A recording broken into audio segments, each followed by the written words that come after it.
Alright, Stallions, we're going to go ahead and go over the study guide for the Middle East. So I went ahead and provided you a map. So go ahead and make sure that you're on the right side. It should say the countries and physical features on this side. So we're going to go ahead and first do the countries. I labeled these already on my worksheet, A through H. So if you want to label those as well, please do. So let's go ahead and look at A. A is Afghanistan. Afghanistan is located to the east of Iran. So it is right here. Or not. A, there we go. A is Afghanistan. B is Iran, so that is to the west. So this is going to be B, Iran. And then we have Iraq, which is located to the west of Iran. So that is C. Now, D is Israel. Israel is this little piece of land right here. So I'm going to go ahead and shade this in if I can. And then I'm going to go ahead and put D. Now, you do have a pencil yourself, so yours should be a little neater, but considering that I have a stylus, it's not that great. Now, the next one is E. So E is Pakistan. Pakistan is to the south of Afghanistan, so that's going to be an E underneath A.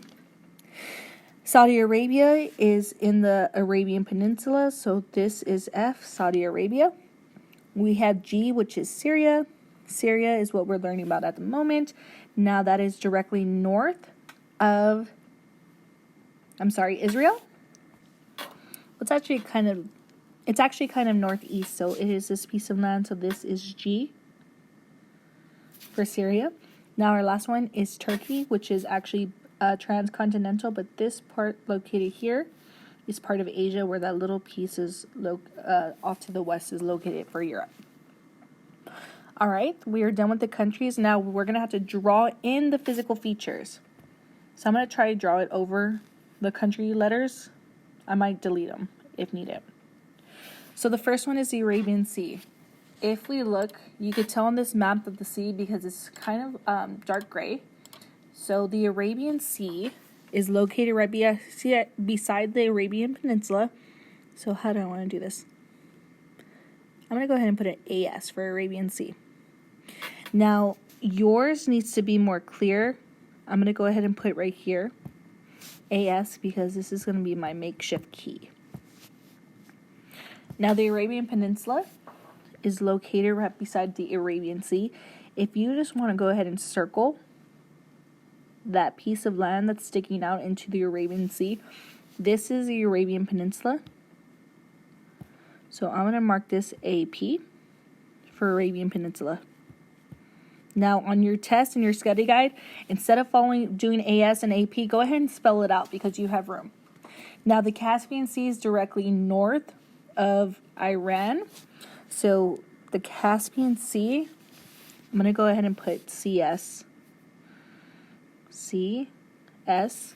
for Caspian Sea. Again, please spell yours out.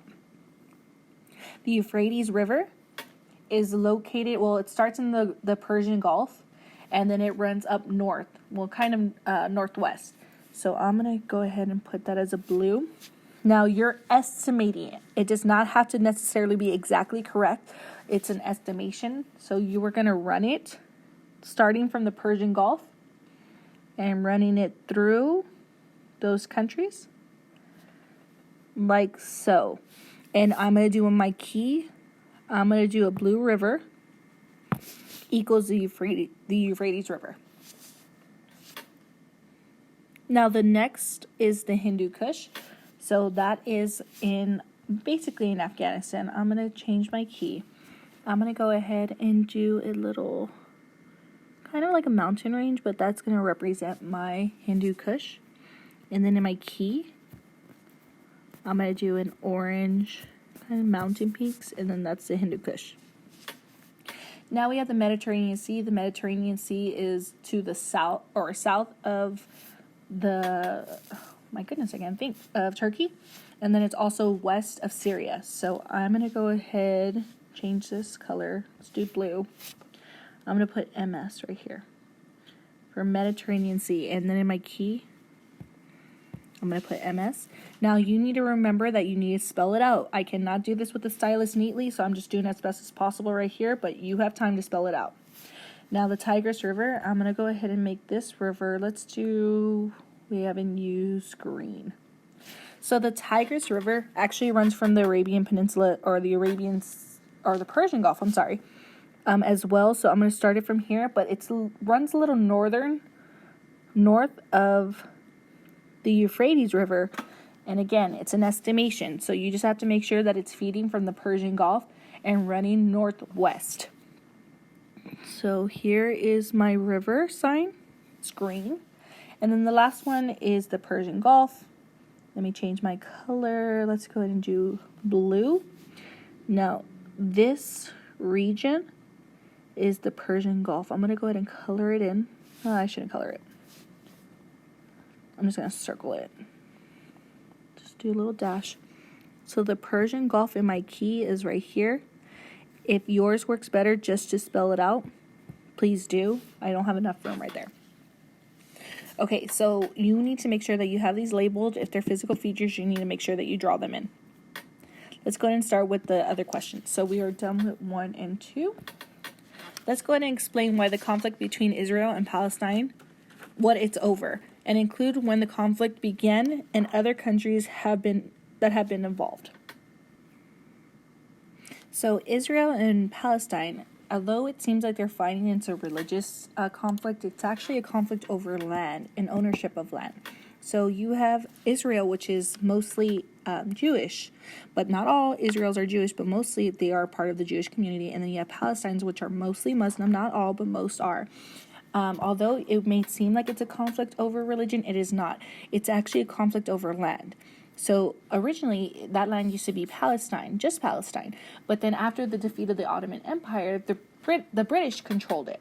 So you had Great Britain, that is one of the countries that had control over that land, and they declared that Palestine would be given to the Jewish population after following World War II and following other mishaps. So they gave that land to the Jews because it was their homeland. It was the land that was promised to them.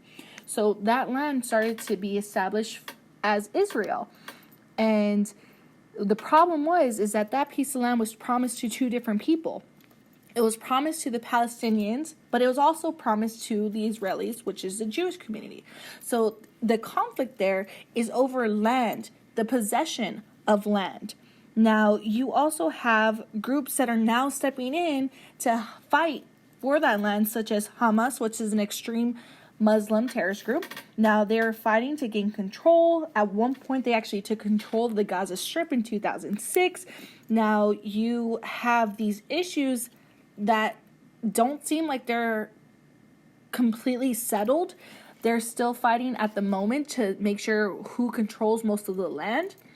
And now that brings us to actually number 4, which is which group of people believe that Jerusalem was an important city and why? Well, if we're looking at groups of people, you have every single monotheistic religion that is practiced in the Middle East, Christianity, Islam, and then also Judaism. All 3 of them believe that Jerusalem is an important city to them. But if I'm looking between Israel and Palestine, they're also looking as Jerusalem as their capital city. So you have countries in the world that concede it's either one. Now you have the U.S. Embassy that moved to Jerusalem and recognized it as Israel's capital. So that also caused some conflict because now you have the United States being a big powerhouse in this world that recognizes Jerusalem as Israel's capital city. So you have this ongoing conflict that doesn't seem like it's gonna settle anytime soon. Now, because you also have the Muslims that believe Jerusalem is also a holy city to them as well. And then you also have Christianity that believe that Jerusalem's also a holy land for them. So all 3 of those groups believe that it is. And then if I'm looking at Palestine and Israel, they're also looking at their capital city. So that concludes number 3 and number 4. You also have notes over all of these, so if you want to review those as well to add a little more information, go for it. Now we're going to close up with question number 5, which is a chart talking about those 3 different religions that we already learned about in the Middle East: Islam, Christianity, and Judaism. Now, if I want to group those together, all of those are monotheistic. Every single one. Let's go ahead and talk about first Islam. Islam's founder is Muhammad. Now, if you are Islam or if you are a Muslim, Muslims practice Islam. They don't have pictures of Muhammad because that was frowned upon. So still to this day, you don't put up pictures of Muhammad. It's just it's against their custom. Now, they believe it started or originated in Mecca, in Saudi Arabia. They practice as mosque. If I'm looking at their sacred text, which is the second one, their sacred text is the Quran. Their main holiday amongst the main that they have, but we're going to focus on Ramadan. Now, we are actually in Ramadan at the moment. What does that holiday celebrate? It's 1 month of fasting. So they do not eat during the daylight. And again, on a side note, Ramadan just started recently. So let's go ahead and talk about Christianity. Christianity is monotheistic. The place of worship is at a church. Jesus is the founder. The Bible is the sacred text. If I'm looking at holidays, the main holidays for Christianity are Easter and Christmas. Now, Easter, we just celebrated recently, just last month. Now, it is celebrating the resurrection of Jesus Christ after his death or his crucifixion. You don't exchange gifts like Christmas. Christmas, you're exchanging gifts in celebration of his birth. If we're talking about Judaism, now again, monotheistic. It is the oldest monotheistic religion in the world. And if you want to look at Christianity, it actually evolved from Judaism. Now, we have the founder, which is Abraham. The sacred text is the Torah. Now, the holiday that they celebrate, again, a lot of holidays, but the one that we're going to focus on is Hanukkah. It is 8 nights of celebrating.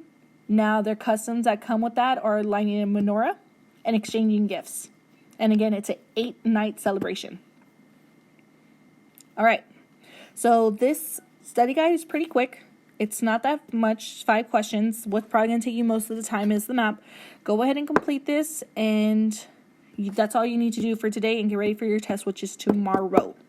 All right, Stallions. If you need a rewind, please do. You have a great day. Bye.